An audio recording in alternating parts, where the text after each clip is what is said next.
자, 안녕하세요 여러분. 신기방의 산업안전 기사의 저자 한의유자 리더입니다. 자, 오늘 2023년 필답 101회차 해설 강의 들어가겠습니다. 1번. 산업안전보건법령상 소음 관련해서 가로 안에 알맞은 내용을 작성하시오라고 나왔습니다. 자, 1번 보시죠. 소음 작업이란 1일 8시간 작업을 기준으로 몇 데시벨 이상의 소음이 발생하는 작업을 말한다. 이거는 일반 소음이기 때문에 85데시벨입니다. 넘어가시고 2번. 간결한 소음 작업 틀립니다. 간결한 소음 작업이란 다음 항목의 어느 하나에 해당하는 작업을 말한다. 90데시벨 이상의 소음이 1일 몇 시간이다. 이거는 8시간입니다.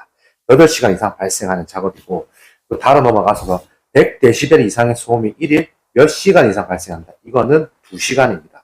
그럼 여기서 하나 알 수가 있네. 95데시벨이라고 나왔다. 그럼 뭘까요? 8, 4. 쭉쭉 내려가죠. 나누기 1을 생각하면 됩니다. 그렇기 때문에 8, 4, 2 이렇게 쭉쭉 내려간다고 생각하시면 돼요. 자, 넘어가겠습니다. 자, 2번. 산업안전보건법령상 사업주는 사업장에 유해하거나 위험한 설비가 있는 경우 중대산업사고를 예방하기 위하여 대통령령으로 정하는 바에 따라 공정안전보고서를 작성하고 고용노동부 장관에게 제출하여 심사를 받아야 한다. 아래의 물질을 제조, 취급, 저장하는 설비에 공정안전보고서를 작성해야 하는 기준을 작성하시오라고 나왔는데, 해당 문제는 신출이었습니다. 신출. 23년 1회차 기준 신출이었습니다. 자, 보시죠. 유해위험 물질 규정량 킬로그램이고요. 인화성 가스는 제조 취급 몇 킬로, 그 슬러시 저장 틀립니다. 그러면 제조 취급은 몇 킬로다? 그거는 5,000킬로그램입니다. 5,000킬로. 그 저장은 20만 킬로그램이고요. 자, 2번. 암모니아는 제조 취급 저장이 동일합니다. 이거는 뭐다? 10,000킬로그램입니다. 10,000킬로그램. 3번. 염산 중량 20% 이상 제조 취급 저장 몇 킬로나? 이거는 역시나 2만 킬로입니다. 2만 킬로. 마지막 4번. 황산 중량 20% 이상 제조 취급 저장은 역시나 2만 킬로그램입니다. 이 문제는 이렇게 들어가는 숫자에 대해서 정확하게 안겨놓는 게 중요한 포인트일 듯 합니다. 자, 넘어가겠습니다. 자, 3번. 쉬운 문제 나왔네요. 보호구안전인증 고지사항 창항보안경의 종류 4가지를 작성하라고 나왔습니다. 자, 이건 암기법 답을 아시죠? 자, 답 한번 보시면 자적 보호경입니다. 그래서 자외선용, 적외선용, 복합용, 용접용 작성하시면 되고요. 여기서 중요한 거는 끝에 용 있죠. 용을 간혹 빼버리신 분들이 있는데, 우리는 몇 번 말하지만 우리가 여기 모음을 거시면 안 됩니다. 그렇기 때문에 항상 용에 대한 글자도 넣어주세요. 자외선용, 적외선용, 복합용, 용접용 꼭 넣어주십시오. 방법은 자적 보호경입니다. 자, 넘어가겠습니다. 자, 4번. 산업안전보건법령상 사업주는 가압에 따른 폭발을 방지하기 위하여 폭발 방지 성능과 규격을 갖춘 안전밸브 또는 파열판을 설치해야 한다. 이 중 사업주가 배관에 파열판을 설치해야 하는 경우 3가지를 작성하라고 나왔고, 그 가로의 내용. 단, 배관은 2개 이상의 밸브에 의하여 차단되어 대기온도에서 액체의 열 팽창에 의하여 파열될 우려가 있는 것으로 한정한다라고 되어 있는데, 자, 해당 문제는 파열판 문제입니다. 자, 파열판은 나올 때마다 헷갈립니다. 자, 파열판은 대표적인 문제가 방구분, 정정배 문제가 있습니다. 근데 여기서 문제는 뭐냐? 이 문제는 23년 1회차 때 특이하게 나왔어요. 단 배관은 2개 이상의 밸브에 의해 되었죠. 이 부분이 정정배라는 답안에 되는 배에 대한 가로의 내용입니다. 가로의 내용. 그러니까 사람들이 이 문제를 딱 봤을 때는 이거 정정배 답 아니야? 하고 고민 엄청 했을 거예요. 근데 이 문제는, 자, 답안 보시죠. 답안은 반구분입니다. 자, 보시죠. 반구분. 앞글자 따서. 자, 1번. 반응 폭주는 급격한 압력 상승의 우려가 있는 경우. 2번. 급성 독성 물질 누출로 인하여 주위의 작업 환경을 오염시킬 우려가 있는 경우. 3번. 운전 중 안전밸브에 이상 물질이 누적되어 안전밸브가 작동되지 아니할 우려가 있는 경우. 그래서 저희가 반구분이라는 문법으로 외웠는데, 여기서 중요한 건 지금까지 반구분 문제는 항상 무슨 코멘트가 달렸냐면, 문제에서 반드시라는 문구가 달렸습니다. 반드시 설치해야 한다. 반드시라는 말이. 그렇기 때문에 이게 반구분이냐 정정배냐라는 차이를 알 수 있었는데, 이 문제는 반드시라는 내용이 빠져서 새로운 형태로 나왔던 문제거든요. 답은 동일합니다. 답은 똑같게 반구분이겠지만은, 이 문제는 제가 24년 1회차 시험 치셨던 분들은 굉장히 헷갈렸던 문제일 듯 합니다. 이 문제 자체가. 그 중요한 거는 파열판 문제는 반구분 문제가 있고 정정배 문제가 있다. 그리고 플러스적으로 또 비슷한 문제가 또 하나 더 있습니다. 그렇기 때문에 파열판 문제가 나올 때마다 헷갈리니까 정확하게 구별을 하시는 게 좋을 듯 합니다. 자, 넘어가겠습니다. 자, 5번. 산업안전보건법령상 가연성 물질이 있는 장소에서 화재 위험 작업을 하는 경우에는 화재 예방을 위해서 사업주가 준수해야 할 사항 3가지만 작성하시오라고 나왔는데, 자, 이게 지금 화재의 문제죠. 지금 제가 촬영하고 있는 게 지금 25년도인데, 얼마 전에 부산의 반얀트리 현장이라는 곳에서 큰 불이 나서 좀 안타까운 사건이 있었습니다. 그렇기 때문에 현직 안전관리자로 가신다면은 요 화재 위험, 그리고 화재 예방, 그리고 화기 작업을 할 때 이 부분 잘 챙겨야 합니다. 자, 답안 보시죠. 자, 답안은 암기법 먼저, 암기법은 작작작 화로 내고요. 자, 이거 보시죠. 1번 작업 준비 및 작업 절차 수립, 2번 작업 장내 위험물의 사용 보관 현황 파, 3번 작업 근로자에 대한 화재 예방 및 피난 교육 등의 비상 조치, 4번 화기 작업에 따른 인근 가연성 물질에 대한 방호 조치 및 소화기구 비치입니다. 추가적으로 6번 용접 불티 비산 방지 덮개, 용접 방화포 등 불꽃 불티 등의 비산 방지 조치하고요. 6번 인화성 액체의 증기 및 인화성 가스가 남아있지 않도록 하는 환기 등의 조치, 당연한 거겠죠. 자, 그리고 여기서 중요한 게 5번의 내용이 용접 방화포라는 내용이 있는데, 용접 방화포가 나중에 여러분들 작업평가 많이 나오거든요. 보통 불티 비산 방지포라고 하는데, 현장에서는 더미글라스라고 합니다. 더미글라스. 자, 글라스니까 뭐 유리죠, 유리. 근데 유리도 된 천이거든요. 왜 이게 사용이 되냐면, 여러분들 불이 났을 때 유리창은 불이 났을 때 건물에 불이 났을 때 유리창은 깨지죠. 그 깨지는 이유가 뭐냐면 열이 전도가 안 되기 때문에 깨지는 겁니다. 이해가 되시죠? 그렇기 때문에 열의 전도를 막기 위해서 유리로 된 더미글라스, 유리로 된 비산 방지포를 덮는다라고 생각하시면 될 것 같아요. 이 부분은 현직 가시면 많이 사용하게 되는 자재이실 겁니다. 자, 넘어가겠습니다. 자, 6번. 산업안전보건법령상 사업주는 유자격자가 충전전로 인근에서 작업하는 경우에는 절연된 경우 혹은 절연 장갑을 착용한 경우를 제외하고는 노출 충전물에 접근 한계거리 이내로 접근하거나 절연 손잡이가 없는 도전체에 접근할 수 없도록 해야 한다. 아래의 충전전로 선관이나 킬로볼트에 따른 충전전로에 대한 접근 한계거리 센티미터를 작성하시오라고 나왔습니다. 자, 일단 해당 문제는 여러분들 일단 오른쪽에 참고표를 보여드릴게요. 참고표. 일단 참고표의 내용을 아셔야 합니다. 참고표 내용 보시면은 충전전로의 선관자 단위 킬로볼트 되어 있죠. 그 0.3이라고 된 건 0.3 킬로볼트입니다. 즉 300볼트이겠죠. 자, 그러면 380, 잘 보셔야 돼요. 380볼트잖아요. 그 0.3초가 0.75 이하는 몇 센치다? 30이죠. 그렇기 때문에 1번의 답은 30이고요. 1.5kV이기 때문에 0.75초가 2 이하이기 때문에 45가 되는 거고요. 통과했고, 3번 6.6kV는 2초가 15 이하에 들어갔는데 그렇기 때문에 60cm가 되는 거고요. 그 22.9는 역시나 15초가 30초 이하에 들어갔기 때문에 90cm가 되는 겁니다. 자, 여기서 중요한 거는 보통 이 문제는 지금까지 30, 45, 60, 90 이 문제가 똑같이 나왔습니다.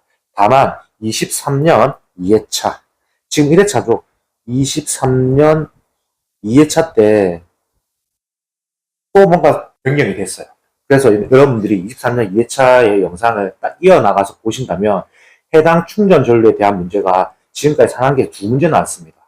똑같게 이제 이 접근 한계거리 작성하는 거였는데 그럼 결국에 뭘까요? 출제자들이 이 답안을 사람들이 외우고 있다는 걸 알고 있죠. 그러니까 이 표로 외우는 게 아니고 이 답안만 외우고 있으니까 또 변형을 시켜서 냈다는 거겠죠. 그렇기 때문에 여러분들은 해당 표를 무조건 다 암기해 놓으셔야 한다는 게 제가 중요하게 말씀드릴 포인트일 것 같습니다. 자, 넘어가겠습니다. 자, 7번 최다 빈출 문제입니다. 최다 빈출. 제일 많이 나왔어요. 10번 넘게 나온 문제거든요. 자, 보시죠. 산업안전보건법령상 비, 눈, 그 밖의 기상상태 악화로 작업을 중지시킨 후 또는 비계를 조립 해체하거나 변경한 후에 그 비계에서 작업을 하는 경우에는 해당 작업을 시작하기 전에 사업주가 점검을 하고 이상을 발견하면 즉시 보수해야 할 항목을 5가지만 작성하시오라고 합니다. 해당 문제 여러분들 많이 보셨던 문제죠. 자, 답안 보시죠. 답안은 암기법 손발 연기 해라는 암기법을 통하는 거고요. 추가적으로 요가 있습니다. 자, 그러면 이거 보시죠. 1번 손잡이의 탈락 여부, 2번 발판 재료의 손상 여부 및 부착 또는 걸림 상태, 3번 연결 재료 및 연결 철물의 손상 또는 부식 상태, 4번 기둥의 침하, 변형, 변이 또는 흔들림 상태, 마지막 5번 해당 비계의 연결부 또는 접속대 풀린 상태, 그리고 마지막 추가적으로 로프의 부착 상태 및 매단 장치의 흔들림 상태입니다. 제가 이 문제를 항상 말씀드린 것은 보통 여러분들이 손발 연기해라고 보통 5개만 외우시거든요. 추가로 그걸 외워야 하는 게 뭐냐면 이렇게 나올 수 있어요. 손잡이에 딸랑 여부 제외라고 나올 수 있단 말이죠. 그러면 여러분은 뭐냐면 제가 색깔을 좀 바꿔보죠. 2, 3, 4, 5, 6 즉 발연기해로로 외우셔야 합니다. 네, 이 문제는 많이 나왔기 때문에 충분히 이렇게 나올 여지가 충분합니다. 그렇기 때문에 이 문제는 꼭 6가지 외우십시오. 그리고 4단계 문제에서 가장 많이 나온 문제입니다. 자, 넘어가겠습니다. 자, 8번. 다음 사업장의 종합지혜지수를 구하시오. 자, 연근로자 수 400명, 근로시간 하루 8시간, 1년에 280일, 연간 요양재해 발생 건수는 80건, 근로손실일수는 800일입니다. 그 지혜자 수는 100명이 됐고요. 자, 일단 종합지혜지수를 구하려면 도수율과 강도율을 먼저 구하셔야 합니다. 자, 그럼 도수율 보시죠. 도수율은 총 근로시간 수분의 제외수 혹은 제건수이거든요. 제건수 곱하기 12육승입니다. 자, 그럼 보시죠.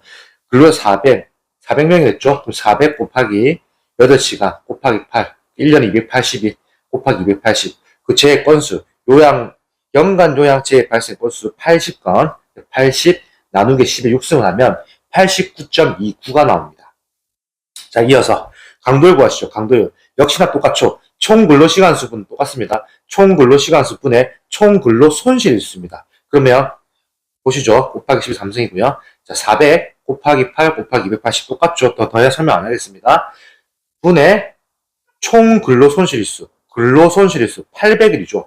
800을 넣어서 곱하기 13승을 하면 0.89가 나옵니다. 그럼 자, 여기서 종합지혜지수. 종합지혜지수는 루트 도수율 곱하기 강도율입니다. 루트를 씌우고 도수율 곱하기 강도율이거든요. 그럼 저희가 도수율 구했죠. 도수율은 89.29, 강도율은 0.89입니다. 그렇기 때문에 루트를 씌워주고요. 89.29 곱하기 0.89를 하면 8.91이 나옵니다. 자, 이 문제에서는 특이한 점은 뭐냐면 제자 수 100명 있죠. 이건 뭐다? 페이크입니다. 페이크. 그 말은 즉슨 해당 표를 보고 해당 표의 내용을 보고 여기에 정확하게 식을 대입할 수 있냐 없냐 그 차이입니다. 도수율 강도율은 자주 나오는 문제니까 해당 문제는 잘 정리해 놓으시는 게 중요합니다. 자, 넘어가겠습니다. 자, 9번. 가설 통로 설치 시 사업주의 준수사항 3가지를 작성하시오라고 나왔습니다. 자, 이 문제는 작업형에도 자주 나옵니다. 작업형 역시나 출제가 됩니다. 자, 일단 암기법 먼저 보실게요. 자, 암기법은 경추라고 외우시면 되고요. 자, 다음 보시죠. 경구한 구조를 할 것, 경사는 30도 이하로 할 것, 또 3번의 경사가 15도로 초과하는 경우 미끄러지지 아니하는 구조를 할 것, 마지막 추락의 위험 있는 구역에는 안전 난간을 설치할 것. 자, 추가적으로 5, 6번 수직계인 길이가 15m 이상인 때에는 10m 이내마다 계단창을 설치할 것. 그리고 6번 건설공사에 사용하는 높이 8m 이상인 비계다리에는 7m 이내마다 계단창을 설치할 것. 그래서 일단은 이거는 위에서 1, 2, 3, 4번을 먼저 외우고 추가적으로 5, 6번을 외우시면 될 듯 합니다. 해당 문제는 작업형도 자주 나오고 단답형 역시나 자주 나오는 문제입니다. 잘 암기해 놓으십시오. 자, 10번. 산업안전보건법의 기준에 의한 작업장에 적합한 조도의 기준을 작성하시오. 이것도 참 자주 나오는 문제죠. 자, 1번 초정밀 작업, 2번 정밀 작업, 3번 보통 작업, 4번 기타 작업입니다. 자, 보시면 초정밀 작업 1번 750럭스 이상이고요. 정밀 작업은 300럭스 이상, 보통 작업은 150럭스 이상, 기타 작업은 75럭스 이상입니다. 여기서 중요한 거는 단위입니다. 단위. LUX. L은 대문자죠. 도입니다. 그러면 LX가 되거든요. 되긴 돼요. 다만 우리는 모음을 걸지면 안 되죠. 그래서 가장 정확한 모음 답안이 LUX 이상, 럭스 이상, 대문자, 소문자 이상. 정확하게 암기해 놓으셔야 합니다. 혹시라도 이거 뭐 대소문자 잘못 구별하시면 틀렸다고 채점될 수 있으니까 정확하게 쓰는 걸로 연습해 두십시오. 자, 10번. 산업안전보건법령상 타워 크레인을 설치에 취하는 작업에 종사하는 근로자의 특별안전보건 교육 내용 4가지를 작성하시오 라고 나왔어요. 자, 해당 문제는 암기법 먼저. 암기법이 욕설입니다. 욕설. 붕신이설이라는 욕설 같은 암기법이에요. 자, 보시죠. 1번. 붕괴 추락 및 재해 방지에 관한 사항. 신호 방법이 요령에 관한 사항. 이상 발생 시 응급 조치에 관한 사항. 마지막 설치 해체 순서 및 안전 작업 방법에 관한 사항. 그래서 붕신, 이설로 암기하시면 될 듯 합니다. 크게 어렵지 않은 문제고요. 근데 타워크레인 문제에서 또 비슷한 문제가 있습니다. 비슷한 문제는 또 교재 집필되어 있으니까 그 문제 차이를 정확하게 구별하셔서 암기하시면 되겠습니다. 자, 넘어가겠습니다. 자, 12번. 위험성 평가를 실시하려 한다. 실시 순서를 번호대로 쓰시오라고 나왔는데요. 자, 여기서 중요한 거. 자, 해당, 일단 먼저 보기 보시죠. 1번, 위험성 평가 공유. 2번, 근로자의 작업과 관계되는 유해 위험 요인의 파악. 3번, 평가 대상의 선정 등 사전 준비. 4번, 위험성 평가 실시 내용 및 결과에 관한 기록. 5번, 위험성 감소 대책의 수립 및 실행. 6번, 추정한 위험성이 허용 가능한 위험성인지 여부의 결정입니다. 자, 여기서 일단 중요한 건 뭐냐면, 자, 한번 보시죠. 23년 1회차에 시험 쳤을 때는 3, 1, 2, 5, 4 이렇게 해서 외우셔야 하는데, 뭐냐면 준파, 추결, 실기로 통했습니다. 그 당시에는 준파, 추결, 실기에서 준비, 파악, 추정, 결정, 실행, 기호 이게 답안이었는데 23년도 5월달이죠. 5월달에 법이 변경되면서 준파, 결시, 공기로 바뀌었습니다. 자, 보시면 준파, 결시, 공기가 뭔지 보시면 자 보시죠. 준 보이시죠? 그렇기 때문에 첫 번째가 3번이고요. 파, 2번 파, 2번 6은 결이죠. 결 보시죠. 결. 5번은 실이죠. 실. 위험성 감소 대책의 수립 및 실. 공, 위험성 평가의 공 보시고 마지막 기록이죠. 위험성 평가 실시 내용 및 결과에 관해서. 지금 현재 답안은 뭐다? 준파, 결실, 공기로 정확하게 암기해 놓으셔야 합니다. 23년도 1회차 시험 칠 때는 해당 답안 아니었어요. 근데 23년도 1회차 이후에 법안이 바뀌면서 준파, 결실, 공기라는 암기법으로 바뀌었으니까 이 내용 정확하게 암기해 놓으시면 합니다. 혹시라도 요 위에 거 쓰시면 틀립니다. 자, 그리고 순서대로 써라는 번호 있죠. 이런 문제는 뭐가 차이점이 있냐면 부분 점수가 없습니다. 그렇기 때문에 정확하게 암기를 하셔야 합니다. 자, 넘어가겠습니다. 자, 13번. 산업안전보건법령상 사업주가 다음 작업에 하는 근로자에 대해서 근로자 수 이상으로 지급하고 착용하도록 하여야 하는 보호구를 가로 안에 작성하시오라고 나왔습니다. 자, 보시죠. 1번. 물체가 떨어지거나 날아올 위험 또는 근로자가 추락할 위험이 있는 작업에는 무슨 보호구를 줘야 한다? 안전모를 줘야 합니다. 안전모. 2번. 높이 또는 깊이 미터 이상의 추락할 위험이 있는 장소에서 하는 작업에서는 무슨 보호가 필요하냐? 이거는 안전대입니다. 안전대. 떨어지면 안 되겠죠. 3번. 물체가 흩날릴 위험이 있는 작업은 뭐다? 이건 보안경입니다. 보안경. 마지막 4번. 고열에 의한 화상 등의 위험이 있는 작업은 뭐다? 방열복입니다. 혹은 뭐 방열 일체복도 되고 뭐 방열 장갑도 될 수 있어요. 이거는 중복 답안은 될 수 있기 때문에. 그렇죠. 우리는 가장 안정적인 답안이 방열복을 쓰시는 걸 추천드리고, 그리고 가장 여러분들이 많이 쉽다고 생각하고 틀리는 문제가 1번하고 2번입니다. 왜? 이게 생각하면 이게 봐 보세요. 물체가 떨어지거나 날아올 위험 또는 근로자가 추락할 위험이 있는 장소 작업이라면 이게 안전대를 줄 수 있는 거거든요. 또 2번. 높이 또는 깊이 미터 이상의 추락할 위험이 있는 장소 하는 작업. 이것도 역시나 안전부도 필요하죠. 왜? 떨어지면 머리 다치니까요. 가능하죠. 그런데 해당 법안대로 해서 정확하게 푸셔야 하기 때문에 이 법안의 내용대로 한다면 1번은 안전모가 되는 거고요. 2번은 안전대가 됩니다. 안전모, 안전대 이 차이 정확하게 암기해 놓으시고 구해 놓으시기 바랍니다. 자, 넘어가겠습니다. 자, 14번. 이 당시 1회차 때 신출이네요. 자, 산업안전보건법령상 설치 이전하거나 그 주요 구조 부분을 변경하려는 경우 유해위험 방지 계획서를 작성하여 고용노동부 장관에게 제출하고 심사를 받아야 하는 대통령령으로 정하는 기계기구 및 설비에 해당하는 경우를 3가지만 작성하시오. 단 사업이나 건설공사는 제외한다라고 나왔습니다. 자, 이거의 답안을 알려드리죠. 답안은 1번은 화학설비, 2번은 건조설비, 3번은 가스 집합 용접 장치, 4번은 금속이나 그 밖의 광물의 용해입니다. 그리고 마지막 5번은 근로자의 건강에 상당한 장애를 일으킬 우려가 있는 물질로서 고용노동부령으로 정하는 물질의 밀폐, 환기, 배기를 위한 설비입니다. 이렇게 5가지 중에 3가지를 작성하시면 되는 문제였고, 이 문제는 23년 1회차 때 신줄로 나왔던 문제입니다. 자, 이렇게 해서 오늘 23년 1회차 필답변 해설 강의가 끝이 났습니다. 저는 신기방의 산업안전기사의 저자 한혜연이자 리더였습니다. 감사합니다.